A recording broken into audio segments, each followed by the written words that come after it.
त्यांचा परिचय करून देणं इतकी माझी पात्रता नाही, कारण देवाचे फार हे नम्र सेवक आहेत.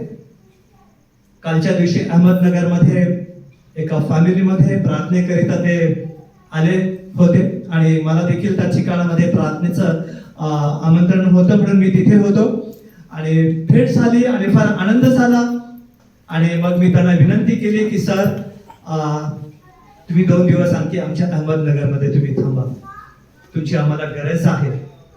एक चर्चमध्ये त्या ठिकाणामध्ये तुम्ही जर याल आणि देवाच्या वचनामधनं जर तुम्ही सेवा कराल तर मलाही आनंद होईल आणि चर्चचे जे सन्माननीय पाळत साहेब आहेत त्यांना देखील आनंद होईल. आणि म्हणून मी ताबडतोब त्यांना विनंती केली आणि त्यांनी मोठ्या आनंदाने ताबडतोब होकार त्यांनी दिला. आणि मी लगेचच देवाचे सेवक रेव्हरंड ताराचंद चक्रनारायण पाळत साहेब त्यांना फोन केला आणि सांगितलं की दादा अशी गोष्ट आहे. त्यांनाही फार आनंद झाला आणि त्यांनी आनंदाने मोठी परवानगी दिली की आपल्या चर्चमध्ये तुम्ही त्यांना घेऊन या. आजच्या हा कार्यक्रमाबद्दल मला माहिती नव्हतं, परंतु आपला देव महान आहे. ताबडतोब मला पीटर दादाचा फोन आला की दादा देवाच्या वचनाची सेवा करण्याकरिता आपल्याला सेवक कोणते आपल्याला लाभतील का. तो मला मोठा आनंद झाला. मी म्हटलं देवाची स्तुती असो. कालच नगरमध्ये म्हटलं की रेव्हरंड विद्यासागर गायकवाड पाळत साहेब आलेले आहेत, आपण त्यांना आमंत्रित करूया. मी ताबडतोब फोन केला. आमच्यामध्ये दादा सतीश दादा दामले आहेत, त्यांच्याकडे ते आहेत, त्यांना मी फोन केला, संपर्क केला आणि जी अपॉइंटमेंट होती त्यांनी ताबडतोब ती थोडीशी पोस्टपोन केली आणि आजच्या आपल्या ह्या प्रार्थनेमध्ये ते वचनाची सेवा करण्याकरता ते उपस्थित आज देखील ते राहू शकलेले आहेत आणि म्हणून मी देवाला धन्यवाद देतो. पुण्याला त्यांचं सध्या घर आहे. त्यांना प्रभूने 2 मुले देऊन आशीर्वादित केलेला आहे.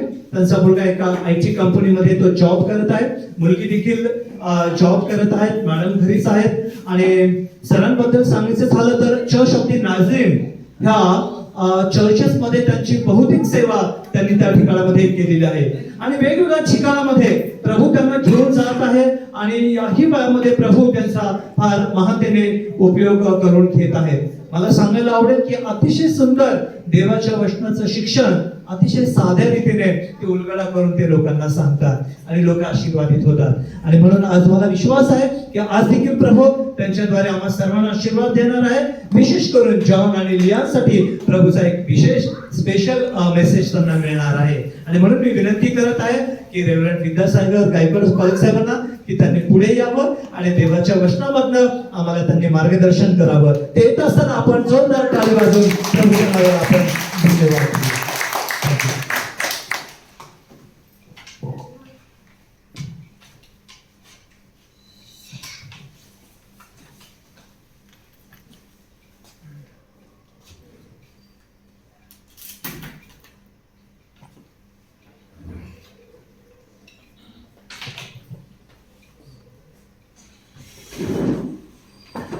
प्रभू येशू ख्रिस्ताच्या नावामध्ये सर्वांना सलाम.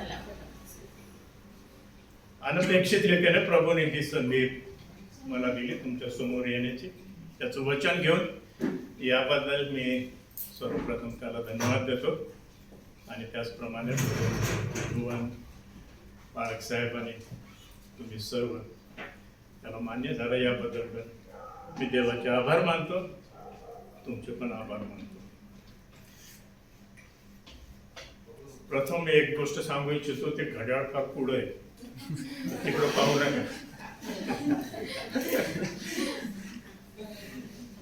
एका ठिकाणी औरंगाबादला असं ते मला बोलवलं होतं प्रीचिंगसाठी आणि माझे अगदी चांगले जवळचे बंधू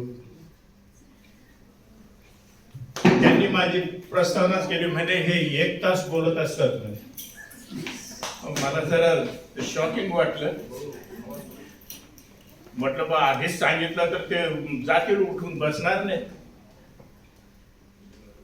पण त्यांचे इंटेन्शन त्यांनी आदराने ते सांगितलं. त्यांनी हा संकेत द्यायचा होता की तुम्ही बसा आरामशीर ऐकण्यासाठी वचनासाठी. बरं, मी खरोखर देवाचे आभार मानतो या प्रसंगाबद्दल. आता मला माहित आहे हा कार्यक्रम आहे, आपलं सर्वांचं लक्ष आणखी दुसऱ्या गोष्टीकडे आहे, परंतु तुम्ही वचनासाठी वेळ दिला ह्या प्रसंगामध्ये, याबद्दल तुम्हाला सर्वांना धन्यवाद. आपण जे वचनाचे लोक आहोत हे आपण सर्व प्रसंगामध्ये कोणताही प्रसंग असो आपण वचनाला वेळ देतो की आणि तो दिला पाहिजे. जेव्हा आपण वचनाला वेळ देतो प्रियानो हे लक्षात असू द्या नेहमी कुठेही असा केव्हाही आपण देवाला वेळ देत आहोत हे समजून आहे ना. बरोबर ते जेव्हा वचनाला आपण वेळ देतो तेव्हा आपण देवाला वेळ देतो. मी कालच एक स्टेटमेंट केलं मी कुठंतरी वाचलं की कोणतीही व्यक्ती देवावर त्याच्या वचनापेक्षा अधिक प्रीती करू शकत नाही. विचार करा त्या स्टेटमेंटवर. मी जेव्हा म्हणतो मी देवा वचनावर प्रीती करतो त्याचा मान सन्मान करतो त्याचा अर्थ मी देवावर प्रेम करतो. ह्या दोन्ही गोष्टी अतिशय घनिष्ठ आहेत. एकाच नाण्याच्या त्या दोन बाजू आहेत असं म्हटलं तरी चालत. कारण हे वचन देवापासूनच आपल्याला मिळालेलं आहे आणि म्हणून आपण त्याला प्राधान्य देतो प्रत्येक प्रसंगामध्ये. आणि मला अतिशय आनंद वाटला या ॲनिव्हर्सरीच्या कार्यक्रमात मला भाग मिळाला आणि त्याचप्रमाणे तुमच्या दोघांच्या हातात शास्त्र पण मला अतिशय आनंद वाटला. जास्त भेटलो खरोखर मनापासून. खरं पाहिलं तर ही काय भक्तीची सभा नाही. त्यांनी नसते आणलं तर चाललं असतं परंतु ते शास्त्र घेऊन केपिटल. आणि जर आपण देवाच्या वचनाला आपल्या जीवनात प्राधान्य देतो तर देवाचं कार्य आपल्या जीवनामध्ये सुरू राहील. पवित्र आत्म्याचं जे कार्य प्रियांनो ते त्याच्या वचनामधून असतं आपल्या जीवनामध्ये. जे लोक त्याचं वचन वाचत नाही मनन करीत नाही त्याच्याकडे दुर्लक्ष करतात दुसऱ्याच गोष्टींना महत्त्व देतात Holy Spirit cannot work there. तिथं पवित्र आत्मा काम करू शकत नाही कारण पवित्र आत्म्यानेच हे वचन दिलेलं आहे आणि या वचनाच्या द्वारे तो तुमच्या आणि माझ्या जीवनामध्ये सर्व ठिकाणी केव्हा तो कार्य करीत असतो. Holy Spirit always works on the basis of God's word आणि म्हणून त्याच्याकडे कटाक्षाने लक्ष देऊन नम्रतेने आज्ञापालनाच्या आत्म्याने आपण त्याच्याकडे लक्ष दिलं पाहिजे. हे आपण नेहमी स्वतःसाठी लक्षामध्ये ठेवलं पाहिजे. बरं आता मला हा माईक अशा रीतीने हातात घेऊन बोलण्याची सवय नाही. एक मिनिट.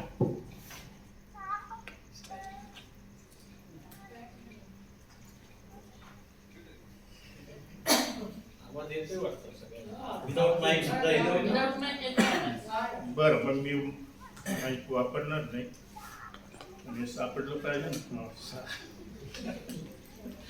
ओके मी बंद करतो. पहा तुम्हाला नाही ऐकू आलं तर मग मी आपण चालू करू त्याला पुन्हा. आता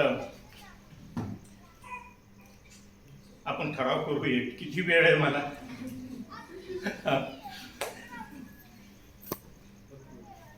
भरपूर he is the final authority. भरपूर म्हटल्यावर मग लिमिट नाही आहे म्हणजे त्याचा अर्थच तसा आहे. भरपूर तुम्हाला मी वास्तव वेळ घेणार नाही. एका तरुणाने असं म्हटलं की दोन प्रकारचे प्रीचर्स असतात संदेश देणारे. पहिला प्रकार बोरिंग पहिल्या प्रकारचा उपदेशक किंवा प्रीचर आणि दुसऱ्या प्रकारचा जो उपदेशक आहे तो अति बोरिंग.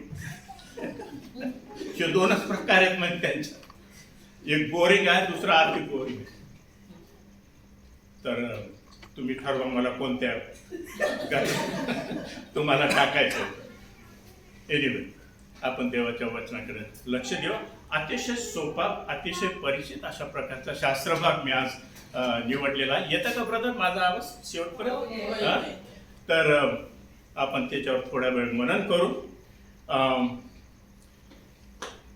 एक माहित नाही आता मी टाइम सांगत नाही किंवा जेव्हा जेव्हा मी सांगतो तेव्हा ते माझ्या टाइमच्या वरच मी जात असतो.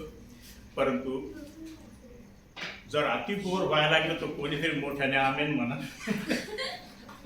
मग मला समजून जाईल. ओके. लूक शुभवर्तमान याचा 19वा अध्याय आहे. तुम्हाला माहित आहे तिथं काय आहे. हे जे 4 शुभवर्तमान आहेत की नाही बायबलमध्ये हे ख्रिस्ती मंडळांमध्ये अतिशय लोकप्रिय आहेत. पुष्कळशे लोक ह्या शुभवर्तमानाच्या बाहेर जातच नाही, ते तिथंच वाचत राहतात, कारण ते फार इंटरेस्टिंग वाटतं नाही का. शुभवर्तमानामध्ये प्रत्यक्ष येशूबद्दलचं सर्व त्या ठिकाणी आहे.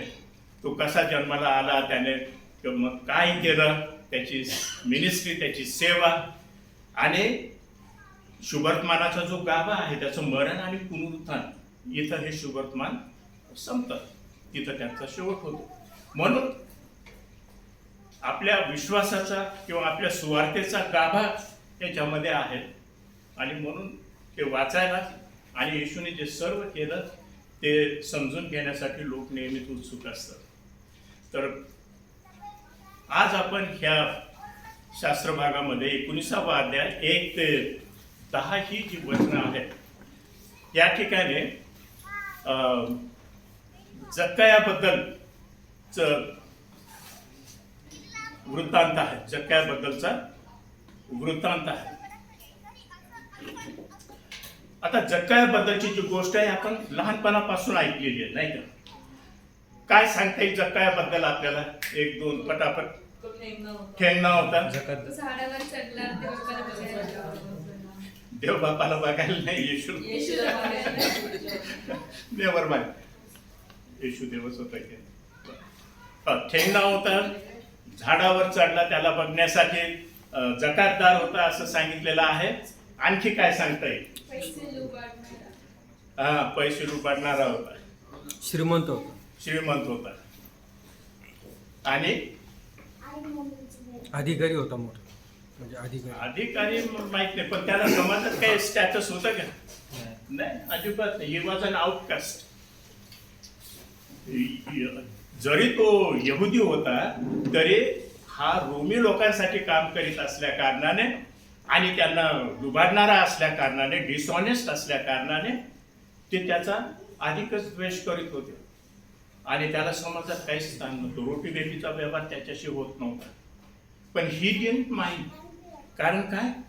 पैसे भेटतात, पैशामुळं काय मनुष्य आंधळा होऊन जातो. बाकी काही नाही मिळालं तर चालू, पैसा पाहिजे. तीच वृत्ती मनुष्यामध्ये सुरुवातीपासून आहे, आजही आपल्याला तेच पाहायला मिळतं.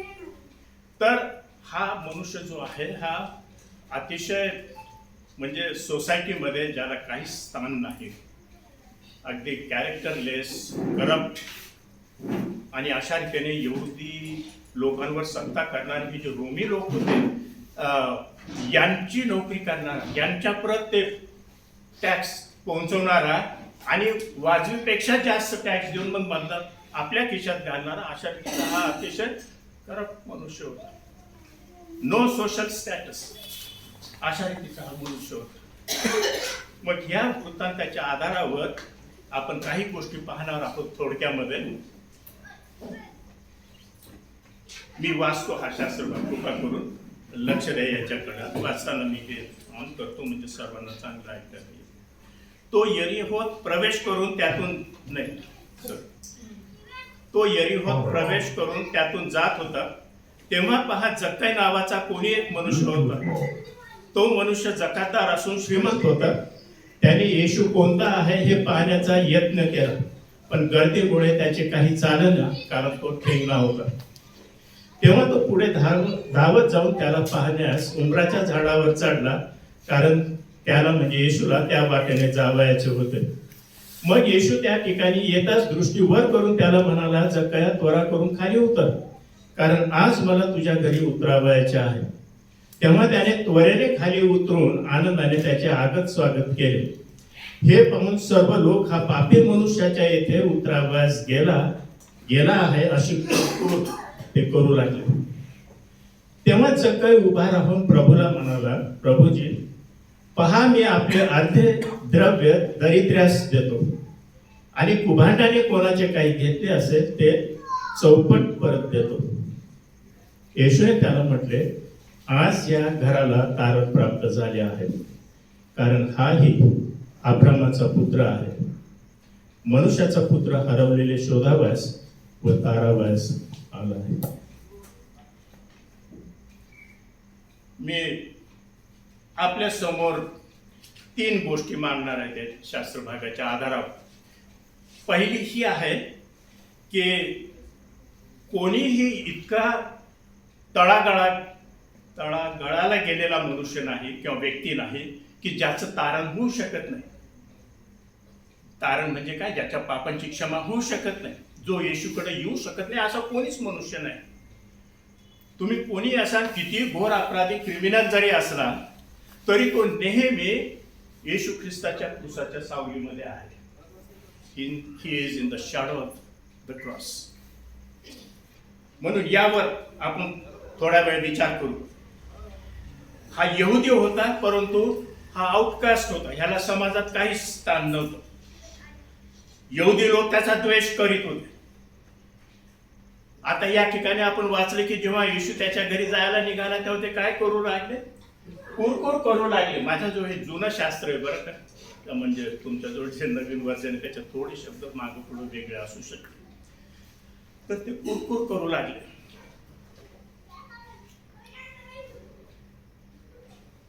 कारण हा जक्कई जो आहे तो यहुद्यांच्या शत्रूचा मित्र, त्यांना पैसे पुरवणारा, टॅक्स देणार. तो करप्ट होता, अप्रामाणिक होता आणि त्याची जी पोझिशन होती त्याचा दुरुपयोग करणारा तो होता. ही मिसयूज्ड हिज पोझिशन. तो श्रीमंत तर होता, परंतु त्याला समाजामध्ये रिस्पेक्ट नव्हती.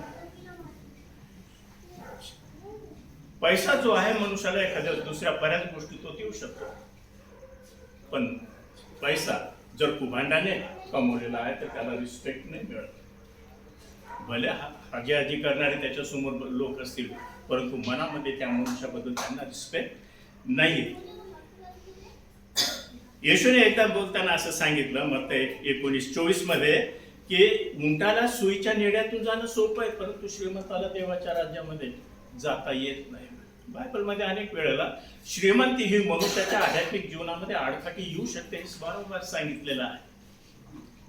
जे सर्व श्रीमंत असतात ते पापी असतात हे नाही म्हणत आम्ही, परंतु हा पैशाचा जो एक लोभ असतो, जी हाव असते, पैसा सर्व काही माझं जीवन आहे अशी एक धारणा असते त्या व्यक्तीच्या जीवनाची, त्याला देवाच्या राज्यात प्रवेश न मिळण्याचा धोका आहे. It is dangerous. तर हा जो या ठिकाणी मनुष्य आहे जक्कई, हा अशा रीतीचा पैशाकरता भयंकर हाव असलेला अशा रीतीचा हा मनुष्य आहे. हा आपल्याला या ठिकाणी पाहायला मिळतो. परंतु आपला पहिला मुद्दा काय होता की किती घोर पातकी जरी तो असला तरी तो क्रूस खांबाच्या सावलीत आहे. म्हणजे ही कॅन बी सेव्ड. तो तारण होऊ शकते, त्याचा उद्धार होऊ शकतो. हा एक धडा आपल्याला या गोष्टीवरून शिकायला मिळतो. या ठिकाणी देवाची कृपा किती मोठी आहे हे पण आपल्याला दिसून येतं. The grace of God. हा कशासाठी उमराच्या झाडावर चढला? फक्त पाहण्यासाठी. त्याचं ते तिथून उठून दुसरीकडे कुठे येशूला भेटायला जाण्याची त्याचा मनसुबा नाहीये. पण त्या वाटेने येशू जात आहे हे जेव्हा त्याला समजलं, त्याच्या येशूच्या अनेक चमत्कारांबद्दल आणि अनेक गोष्टी त्याने ऐकल्या असतील, त्याच्या मनात फक्त कुतूहल होतं याला पाहावं म्हणून. आणि त्याचा प्रॉब्लेम जो होता त्याच्यामुळं तो झाडावर जाऊन बसला येशूला पाहण्यासाठी. परंतु आपण या ठिकाणी वाचलं 5व्या वचनामध्ये, मग येशू त्या ठिकाणी येताच दृष्टी वर करून त्याला म्हणाला, जक्कया त्वरा करून खाली उतर. त्याला थोडंसं एम्बॅरेसिंग वाटलं असेल ते. कोणाला माहित नाही हा मनुष्य त्या झाडामध्ये बसलेला आहे येशूला पाहण्यासाठी, जमाव खालून जात आहे, परंतु येशूला माहित होतं. Jesus knows each and every one of us. Yeshu हा आपल्या प्रत्येकाला ओळखतो, त्याला पूर्ण माहिती आहे आपल्याबद्दल, त्याला सांगण्याची काही गरज नाही. योहानाच्या शुभवर्तमानामध्ये मग त्याला कोणीही मनुष्याबद्दल सांगण्याची गरज नव्हती, कारण मनुष्यामध्ये काय आहे ते त्याला पूर्ण रीतीने. तर लक्षात ठेवा, जेव्हा आपण प्रभूजी प्रभूजी म्हणतो, देवाला हाक मारतो, त्याची आराधना उपासना करतो, किंवा मी देवाचा आहे, येशू ख्रिस्ताला मी स्वीकारलेलं आहे हे जेव्हा म्हणतो, तेव्हा हे लक्षात असू द्या प्रियांनो की he knows everything about me. माझ्याबद्दलचं सर्व काही त्याला ठाऊक आहे आणि त्याच्यापासून काहीही लपलेलं नाही आणि तो मदत करण्यासाठी तयार आहे. How much willing he is. तो अशा रीतीने तळागाळाला गेलेल्या पाप्याची भेट घेण्यासाठी किती उत्सुक आहे हे सॅम्पल आहे या ठिकाणी. तिथं झाडाखाली आल्यावर त्याने वर दृष्टी करून त्याला म्हटलं जक्काय. येशूला त्याचं नाव माहिती, येशूला हे माहिती आहे की त्याला येशूची गरज आहे आणि येशूने त्याला सांगितलं तू त्वरा करून खाली उतर, मला तुझ्या घरी यायचं आहे. येशू मेरे घर में आनंदी आनंद आपण ते गीत गायलं. जक्कायने फार आनंदाने ते गायलं असतं गीत त्या दिवशी आणि तो त्वरेने खाली उतरून आनंदाने त्याच्या आगत स्वागत केले. ही उंचीमुळं त्याच्यात तो येशूला पाहू शकत नव्हता, झाडावर पाहून गेला. पण आता येशूने त्याला बोलवलेलं आहे. He is walking right beside him. त्याच्या सोबत तो चालत आहे. See the grace of God. आपण बोललो की नाही याच्या आधी कोणीतरी म्हणा आपली काही लायकी नाही, परंतु देवाची प्रीती आपल्यावर झालेली आहे, दया आपल्यावर झालेली आहे की हा जिवंत एकच तारणारा उद्धारक देव जो आहे त्याची ओळख आपल्याला झालेली आहे. त्याचं नाव, त्याची सुवार्ता, तारणदायी सुवार्ता हे आपल्याला समजलेली आहे. एका सेवकाने असं म्हटलेलं आहे की there are no incurable cases under the gospel of Jesus Christ. म्हणजे बरा होऊ शकत नाही आध्यात्मिक रीतीने अशी कोणतीच एकही केस नाही, एकही व्यक्ती नाही. All can be saved.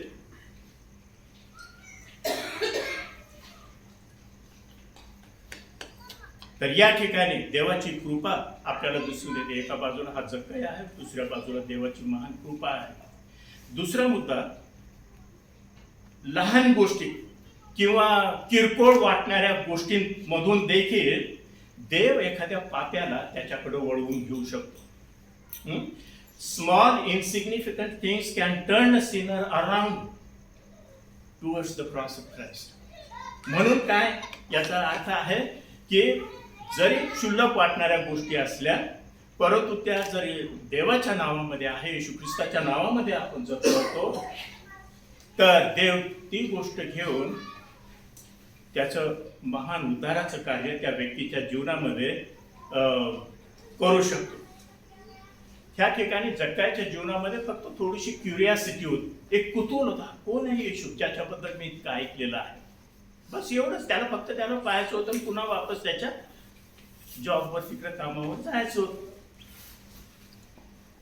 परंतु ती त्याची लहानशी जी कृती होती उंबराच्या झाडावर जाऊन बसण्याची, त्या कृतीने तारणाचं दार त्याच्यासाठी अगदी सताट उघडला गेलेला आहे. The door of salvation was open for हिम.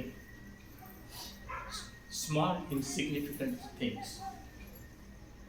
म्हणून प्रियानो, जेव्हा आपण जीवन जगतो आणि येशूबद्दल सांगण्याचा प्रसंग येतो कोणाला तरी, तर निराश होऊ नका किंवा ही फार क्षुल्लक गोष्ट आहे असं म्हणू नका. किंवा कारण देव हा त्याच्यामध्ये स्पेशलिस्ट आहे. He takes small things and does big things. तो लहान गोष्टीमधून फार मोठ्या गोष्टी तो करू शकतो. म्हणून जकर्या 4:10 मध्ये म्हटलेलं आहे की we should never despise the day of small things. ज्या लहान गोष्टी आहेत, क्षुल्लक गोष्टी आहेत, त्याचा दिवस आपण कधीही तुच्छ मानू नये असं म्हटलेलं आहे.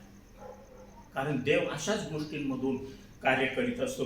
काही वर्षापूर्वी मी नाशिकला गेलो. त्या ठिकाणी एक ख्रिश्चन कम्युनिटी आहे. त्यांचा बॅकग्राऊंड लेप्रसीचा आहे. ते सर्व लेप्रसीचे रुग्ण आहेत, परंतु त्याच्यातले बहुतेक आता बरे झालेले आहेत आणि काहींना ट्रीटमेंट सुरू आहे. पण दुर्दैवाने आपले मेनलाईन चर्चेस जे आहेत त्याच्यामध्ये त्यांना ॲक्सेप्टन्स नाही जसं पाहिजे तसं त्यांच्या त्या बॅकग्राऊंडमुळे. आणि त्यांनी मला एकदा त्या ठिकाणी त्यांच्यामध्ये संदेश द्यायला, वचनाची सेवा करायला बोललो काही वर्षापूर्वी. परंतु मी जेव्हा त्यांच्यामध्ये गेलो, माझ्याद्वारे त्यांना किती आशीर्वाद मिळाला मला माहित नाही, पण आय वॉज ब्लेस्ड. मला त्यांच्यामुळे पुष्कळ आशीर्वाद मिळाला. हा शारीरिक लेप्रसी त्यांचा एखादा असेल काही प्रमाणामध्ये त्यांच्यामध्ये, परंतु जो आध्यात्मिक लेप्रसी आहे, लेप्रसी कशाचं दर्शक आहे? मनुष्याच्या पापिष्ट स्थितीच, आवर सिनफुलनेस, तो मात्र त्यांच्यामधून पूर्ण निघून गेलेला आहे. आणि आज ते पाहून मी देवाची उपकार स्तुती केली की म्हटलं, देवा, हा शारीरिक लेप्रसी इट्स ओके काही, परंतु त्यांचा आध्यात्मिक लेप्रसी जो आहे, रोग, महारोग, तो निघून गेलेला आहे. I could see that. आणि त्यांचे मग जे असे ओळखीचे लोक आहेत त्यांच्या कम्युनिटीमधले, जे विश्वासामध्ये नाहीत, दुसऱ्या धर्मामध्ये वगैरे आहेत, त्यांना ते सुवार्ता सांगतात. आणि ज्या घरी मी उतरलो होतो त्या बाईने मला सांगितलं की अशाच एका बाईला ते बऱ्याच दिवसापासून येशूबद्दल सांगत होते, पण काय तिथं जास्त त्याचा काही परिणाम होत आहे असं दिसत नव्हतं. परंतु तिने एक स्टेटमेंट केलं की मूर्तीपूजा ही देवाविरुद्ध फार सर्वात मोठं पाप आहे. ती बोलून गेली बोलता बोलता. पवित्र आत्म्याने ते स्टेटमेंट घेतलं आणि ते स्टेटमेंट तिच्या हृदयात जणू काही चिटकून दिलं त्याने. ती जेव्हा घरी गेली, तिला त्या मूर्तींची पूजा करताच येईल. तिने 1 वर्षानंतर ते सांगितले या बाईंना, जेव्हा ती विश्वासामध्ये आली, की बरे तू जे सांगितलं त्या दिवशी की हे मूर्तीपूजा देवाविरुद्ध सर्वात भयानक पातक आहे, तेव्हापासून त्या दिवसापासून मी जेव्हा जेव्हा तिथं समोर जातो त्या देव त्यांची पूजण्यासाठी ती करू शकत नव्हते. आपण काय म्हटलंय की God is the God of small things. त्या लहान गोष्टीमधून ती बाई बोलून गेली, तिला भानही नाही त्याचं, परंतु पवित्र आत्म्याने ते घेऊन त्याद्वारे तिच्या हृदयामध्ये कार्य सुरू केलं आणि 1 वर्षानंतर तिने पण प्रभूचा स्वीकार केला. Hallelujah, amen. देवाची स्तुती होला. This is the grace of God. I am talking about this. आज सायंकाळी ह्या ठिकाणी आपल्या समोर ह्या देवाच्या कृपेबद्दल मी बोलत आहे.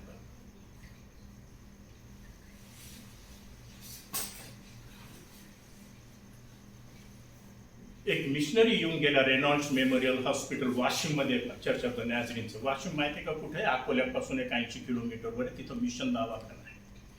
1964-65च्या सुमाराला एक मिशनरी बाई सिंगल ती तिथं सेवा करायला आली. त्या बाईने उघड ती साक्ष दिलेली आहे, म्हणून तिचं नावही सांगायला माहित नाही, हरकत नाही, एखादंच आपल्यापैकी कायला माहित असेल. कॅरोलाईन मायट हे त्यांचं नाव होतं. तर अमेरिकेमध्ये ती नर्स होती आणि ट्रॅजेडी अशी झाली तिच्या जीवनामध्ये की लग्न झाल्यानंतर 5व्याच दिवशी ते हनीमूनला असताना तिचा नवरा त्या एका पाण्याच्या नाल्यामध्ये पडून तो मरण पावला. रात्री तो बाहेर गेला आणि येताना त्या पुलावरून येताना तो त्या नदीमध्ये पडला आणि मरण पावला 5व्याच दिवशी. Is that sad? आणि त्याच्यामुळं ती इतकी म्हणजे मनात हृदयामध्ये ती इतकी देवावर रागावली, हे असं का माझ्या जीवनामध्ये व्हावं. आणि तिने तेव्हापासून चर्चला जाणं बंद करून टाकलं. तिचे म्हातारे आई वडील पण होते, ती त्यांच्या जवळच राहत होती. परंतु दर रविवारी तिचे वडील तिच्या दारावर ठोकायचे, Kerlan, would you come to church today? तू आज चर्चला येशील काय? आणि ती आतूनच रागाने बोलायची, go, I don't want to come. परंतु त्या देवाच्या भक्ताने, तिच्या बापाने त्याचा तो क्रम कधीही सोडला नाही. दर रविवारी तो जाऊन तिच्या दारावर ठोकायचा. ती घरी उलटून उत्तर देत होती, परंतु ते करत राहिले. आणि 1 महिन्यानंतर एक दिवस जेव्हा त्यांनी ठोकलं तिच्या दारावर, ती काही वेळ शांत राहिली आणि सांगितलं, yes dad, I will come. मी येते. आणि ती गेली. नेमकं त्या दिवशी पहा, जो संदेश होता तो तारणासंबंधी होता. तिने पश्चाताप केला आणि प्रभूला तिने आपलं जीवन समर्पित केलं. आणि एक अतिशय देवविरोध समर्पित अशा प्रकारची नर्स म्हणून ती भारतामध्ये आली. मला वाटतं 65 की 66 सालामध्ये. आणि अनेक वर्ष तिने सेवा केली वाशिममध्ये, बुलढाण्यामध्ये वगैरे. आणि त्या बाईच्या समर्पणामुळं तिने जे सेवा केली, त्यामुळं हे दवाखाने चांगले चालले ते होते, ते लोक होते तेव्हा तोपर्यंत. सो लहानशी गोष्ट आहे, फक्त तो दारावर ठोकत होता तिचा बाप, पण तिला म्हणतो त्यांचं चर्चला जातो. होली स्पिरिट यूज पवित्र आत्म्याने ते घेतलं आणि तिच्या जीवनात ते कार्य सुरू झालं. क्षुल्लक गोष्ट, किरकोळ गोष्ट आहे म्हणून दुर्लक्ष करू नका. God is specialist in that. ती लहानशी गोष्ट घेऊ, जिथं केव्हा तुम्हाला प्रसंग मिळेल किंवा पवित्र आत्मा सुचवेल त्याप्रमाणे प्रार्थनापूर्वक कोणाला तरी तुम्ही प्रभूबद्दल सांगा. आपण जे सर्व आहोत, कोणी आपल्या सर्वांच्या फॅमिलीमध्ये कोणी ना कोणी जास्त अजून तारण झालेलं आहे असे लोक आहेत की नाही? आहेत. माझ्या फॅमिलीमध्ये तुमच्या प्रे फॉर दॅम. आणि जेव्हा केव्हा प्रसंग तेव्हा तुम्ही सांगत राहा. देव पवित्र आत्मा त्यांच्या जीवनात कशाने त्याने कार्य करेल आणि त्याचा उपयोग करेल हे आपल्याला ठाऊक नाही. But B prayerful for. तर दुसरा मुद्दा होता, कोणतीही क्षुल्लक गोष्ट आपण तुच्छ मानू नये. जे प्रसंग देव देतो दैनंदिन जीवनामध्ये आपल्या घरी दारी कुठं पण त्याचा उपयोग देव करू शकतो. म्हणून प्रत्येक ठिकाणी आपण आशावादी राहिलं पाहिजे. बी पॉझिटिव्ह, बी प्रेयरफुल. आणि आपले जे प्रियजन आहेत, फॅमिली मेंबर्स असतील, नातलगामध्ये असतील, फ्रेंड्स असतील, प्रे फॉर दॅम. मी अजून एक उदाहरण तुम्हाला सांगेन नंतर. मला एवढा तिसरा मुद्दा आणखी सांगू द्या. जेव्हा व्यक्तीची प्रभू येशू ख्रिस्ताशी भेट होते की नाही, तेव्हा त्याचे फार स्ट्रॉंग संकेत त्या व्यक्तीच्या जीवनातून तुम्हाला मिळते. Converted sinners will always give evidence of their conversion. मी प्रभूला स्वीकारलेला आहे वगैरे सर्व म्हणायचं आणि जे जीवनाचा जो क्रम आहे पूर्वी होता तसाच, त्याला काही अर्थ नाही प्रिय बंधू. That is self deception. We should be very careful. Self deception. या ठिकाणी आपण पाहतो की प्रभूच्या सहवासात हा मनुष्य जेव्हा आला, मला नाही वाटत येशूने त्याच्याशी गोष्टी केल्या असतील, वेदर कसं काय आहे, तुझं कसं काय चाललं वगैरे इकडच्या तिकडच्या. He was right to the point. ते काय आहे येशू बोलला नाही, परंतु जे काही येशू बोलला त्याचा परिणाम इथं आहे. त्याने तो म्हणाला काय, तेव्हा चक्क उभा राहून, what does that tell you? तो उभा राहून, त्याच्याबरोबर जमाव आहे, पुष्कळ लोक आहेत, त्याला ओळखणारे लोक आहेत. त्यांच्यामध्ये तो येशूला बसल्या बसल्या त्याच्या कानात पुटपुटला नाही. He stood up. त्याचा अर्थ काय? He wanted everybody to hear what he was confessing. त्याची जो कबिलू देत होता ते सर्वांनी ऐकावी त्याची इच्छा होती. He openly stood up and declared. काय सांगितलं त्याने? मी आपले अर्धे द्रव्य दारिद्र्यास देतो. ऐकणाऱ्यांना मोठा धक्का बसला असेल. दिस मॅन, ग्रेडी मॅन, आपले अर्धे द्रव्य देतो गरिबांना तो म्हणत आहे. हे खरंच तो बोलत आहे काय, असा प्रश्न आला असेल त्यांच्या मनामध्ये. Is it really real? Is it really happening? मी अर्धे द्रव्य दरिद्र्यास देतो म्हणजे त्याच्या जीवनामध्ये येशूच्या सहवासामध्ये जो रेव्होल्युशनरी चेंज आलेला आहे तो आपल्याला दिसतो या ठिकाणी. येशू ख्रिस्त या जगामध्ये आला, क्रूसखांबावर आपला प्राण दिला, आपल्या जीवनाचं रेनोव्हेशन साठी नाही. प्रियानो, हे लक्षात आलं हा पॉइंट.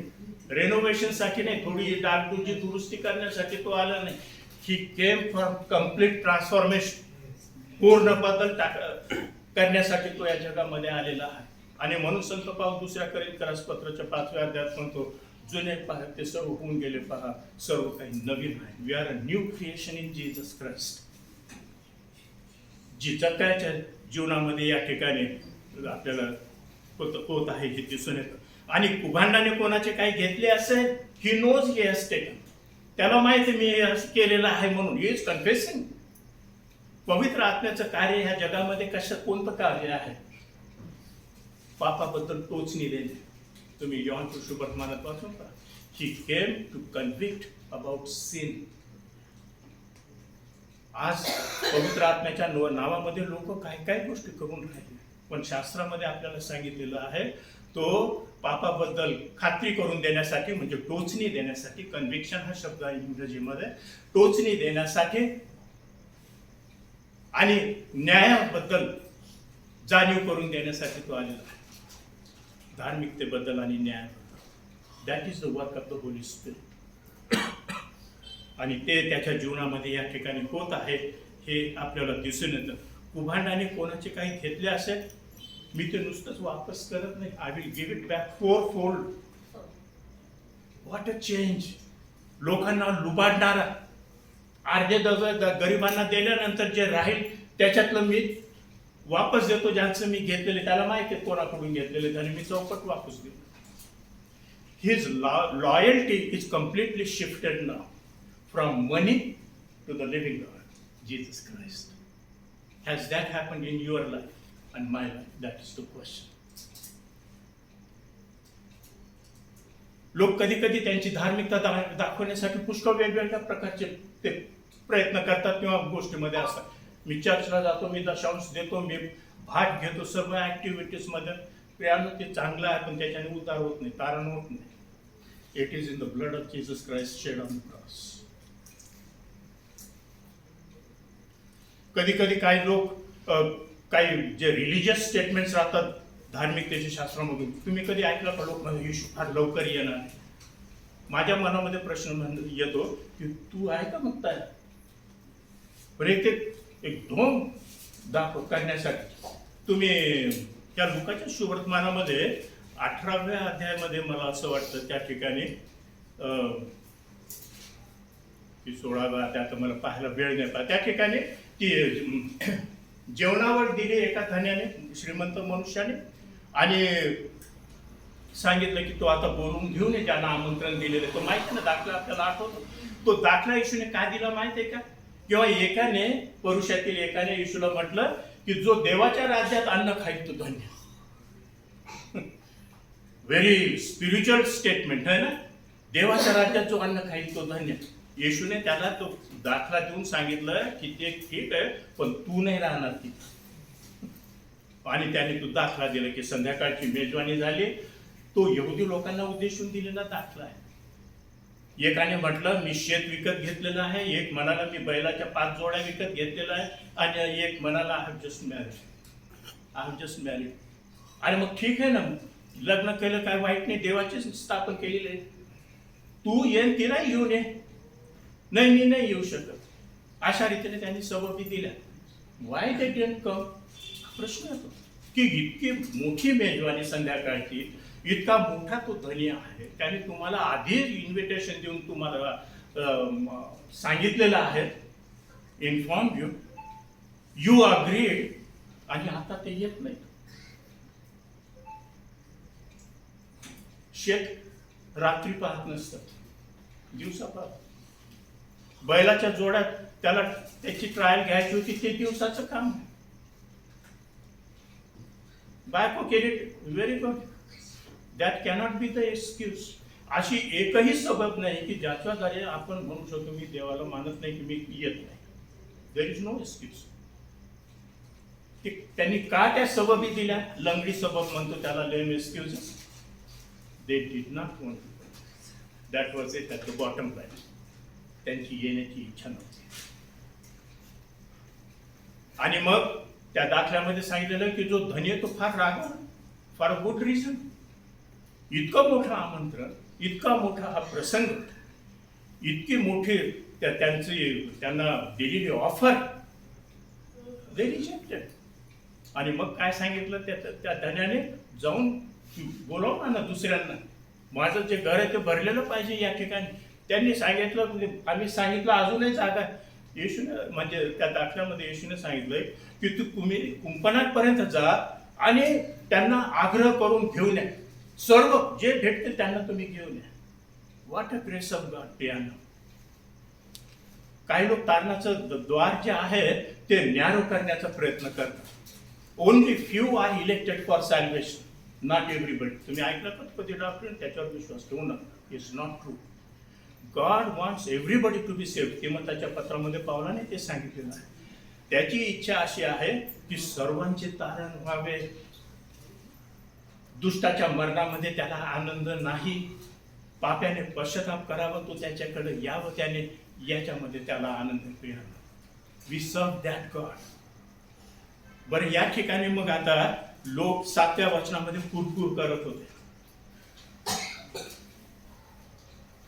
काय धजाळ फास्ट चालतो माझा. बरं, इथं संपू तुम्ही. 1 मिनिट, 5 मिनिट. हे कोण सर्व लोक हा पापी मनुष्याच्या इथे उतराव्यास गेला अशी कुरकुर करू लागले. प्रियानो, त्यांच्या कुरकुरीकडे येशूने दुर्लक्ष केलं. He did not pay attention to that. आणि जक्कयाने पण त्याच्याकडे लक्ष दिले होते. तुम्ही वाचून पाहताय.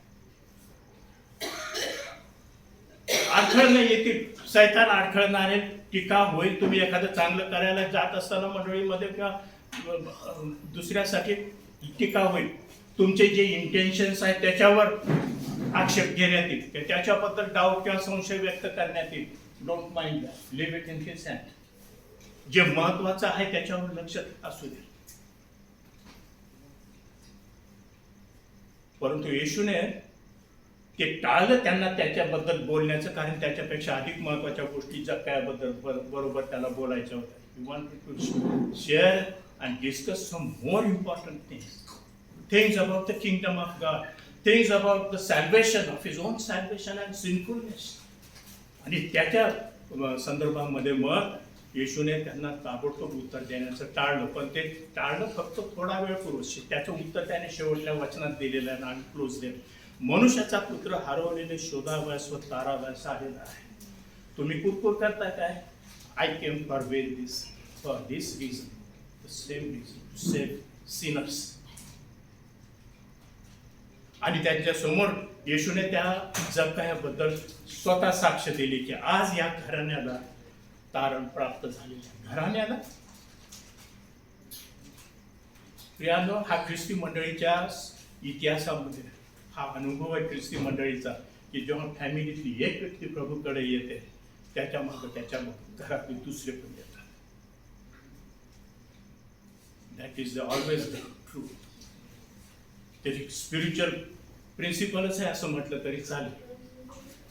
म्हणून जर तुमच्या घरामध्ये, नातलगामध्ये तुमच्या विश्वासाला विरोध आहे, डोंट गेट डिस्करेज.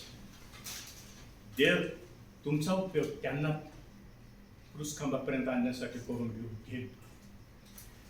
आणि माझी हीच प्रार्थना आहे की जॉन आणि लिहा यांच्या ह्या संसारामध्ये देवाला ते प्रथम स्थान देतील, देवाच्या वचनाला प्रथम स्थान देतील, आध्यात्मिक गोष्टींना जास्त महत्त्व देतील. बाकीच्या ज्या किरकोळ गोष्टी आहेत त्या देव तुम्हाला देईल. प्रथम देवाच्या राज्य व त्याची धार्मिकता मिळवण्याची खटपट करा, बाकीच्या गोष्टी तो तुम्हाला करू. येशूने सांगितलं, मी काय खाऊ, मी काय पिऊ याचीच काळजी करत बसू नका. मग प्रवचनामध्ये सांगितलं येशूने, डोंगरावरील प्रवचनामध्ये, seek first the righteousness of God. प्रियानो, ही आपल्याला ऐकण्याची गरज आहे असं मला वाटतं. पुष्कळ गोष्टी आहेत जगामध्ये, आपला वेळ घेतात, आपलं लक्ष घेतात वेधून, आपले शक्ती, आपले रिसोर्सेस, आपला वेळ, आपला पैसा त्याच्यामध्ये जातो. We are not going to take even 1 rupee out of it. हे सर्व इथंच राहणार आहे. परंतु ज्या गोष्टी आपण तिकडे नेऊ शकतो प्रियांनो, त्याच्यावर आपण लक्ष ठेवूया. आणि that is my prayer for John and लिहा दिस evening, that they will continue to love the word of God. त्या वचनामध्ये ते राहतील, मनन करतील, त्या वचनाप्रमाणे आपला संसार करतील. संत पेत्राने म्हटलं की ह्या जगामध्ये आपण केवळ प्रवासी आहोत. We are travelling. आपलं वतन इथं नाही. आणि माझी खात्री आहे की जेव्हा आपण अशा विश्वासाने राहू, देव आपल्याला आशीर्वाद दिल्याशिवाय इथलचं संपल्यानंतर, जशा रीतीने येशूने ह्या जक्कयाबद्दल साक्ष दिली स्वतः की आज या घराण्याला तारण प्राप्त झालेलं आहे, तशीच साक्ष तो तुमच्याबद्दल, माझ्याबद्दल भल्यानं विश्वासू असा. एंटर माय रेस्ट. ह्या संसाराच्या सर्व गोष्टी कराव्या लागतात, त्या करत असताना आपण आपलं लक्ष त्या ठिकाणी ठेवतो. त्यामुळे मी पुष्कळ वेळ घेतला. Thank you very much. तुम्ही मनापासून ऐकलं शांततेने, परंतु तुम्ही वचनासाठी वेळ दिला या प्रसंगामध्ये, या इव्हेंटमध्ये. God bless you for that. आणि अशाच रीतीने आपण देवाचं वचन ऐकून त्याप्रमाणे करणं अशा रीतीने जगायला फार कठीण आव्हानानं तोंड द्यावं. We will have to arise. परंतु त्याने ते कणत नाही सांगितलं उठून. He was rejoice. तुम्ही ते जर वाचून पाहिलं तर त्याचा टोन तुम्हाला त्या ठिकाणी सांग. I have found the source of life, not only life but eternal life. Money and all other worldly things matter nothing. हा अशा रीतीचा आम्ही रेव्होल्युशनरी चेंज तुमच्या आणि माझ्या जीवनामध्ये देखील प्रभू करण्यासाठी तयार आहे. Maybe he is waiting. Let us mind. मी 2 शब्दाची प्रार्थना करू का? प्रार्थना करू. हे आमच्या सर्व समर्थ प्रेमळ पित्या प्रभू देवा परमेश्वर, आज या सायंकाळच्या ह्या सुंदर प्रसंगाबद्दल आम्ही तुझे आभार मानतो. तुझ्या नावानं धन्यवाद देतो प्रभू. जे वचन आमच्याकडे आलेलं आहे प्रभू, हे वचन आम्ही तुझ्या हातामध्ये सोपून देतो. पुन्हा एक वर अशासाठी की या वचनाद्वारे पवित्र आत्म्याने आमच्या हृदयाशी बोलत राहावं प्रभू. जगायच्या जीवनामध्ये जे झालं प्रभू, ते जर आमच्या जीवनामध्ये अजून झालेलं नाही प्रभू, तर अजून कृपेचा काळ संपलेला नाही प्रभू. तुझ्याकडे वळण्यासाठी जर आत्मा टोचणी देत आहे, तो तुझं वाणी ऐकण्यासाठी आणि त्याला प्रतिसाद देण्यासाठी तू आमच्यातील प्रत्येकाचं सहाय्य कर. आमच्या जीवनात काय सैतानाने अडखळणं टाकले असतील ते आम्हाला ठाऊक नाही प्रभू, पण ते सर्व दूर करू प्रभू. तू आम्हाला तुझ्या राज्यामध्ये घेण्यासाठी तयार आहे. सामर्थ्य आहे प्रभू, तुझी कृपा आहे, तुझं वचन आहे, तुझे अभिवचन आहे. हे सर्व आमच्यासाठी ख्रिस्तामध्ये अशा रीतीचे आहे. म्हणून तू सहाय्य कर अशा मी तुला विनंती करतो. आज विशेष रीतीने जॉन आणि लिया यांना आम्ही तुझ्या चरणी समर्पित करतो प्रभू, आणि विनंती करतो प्रभू की या नवीन वर्षामध्ये ते पदार्पण करीत असताना तुझी भरपूर कृपा त्यांच्यावर तू असू दे प्रभू, आणि तुझे जे संकल्प त्यांच्यासाठी आहेत प्रभू, ते तू सिद्धीस जाऊ दे अशा मी तुला विनंती करतो. त्यांचा संसार, त्यांचं कुटुंब हे दुःख निवड ठेवलेल्या दिव्याप्रमाणे, डोंगरावर बसलेल्या नगराप्रमाणे तू कर प्रभू, अशा मी आग्रहाने प्रार्थना करतो प्रभू. आणि त्यांचा उपयोग तुझ्या राज्याच्या वाढीसाठी, तुझी गौरवी साक्ष जगासमोर आणि अतारलेल्या लोकांसमोर प्रगट होण्यासाठी त्यांचा उपयोग तू करून घे अशा आम्ही तुला प्रार्थना करतो प्रभू. या ठिकाणी जे आम्ही सर्व आहोत प्रभू लहानतो, ते आम्ही तुझ्या अधीन आणि स्वाधीन होऊन ही प्रार्थना धन्य तारणार आमचा प्रभू येशू ख्रिस्ताच्या नावात केली म्हणून तू ऐक बाप्पा. आमेन. आमेन. थँक्यू.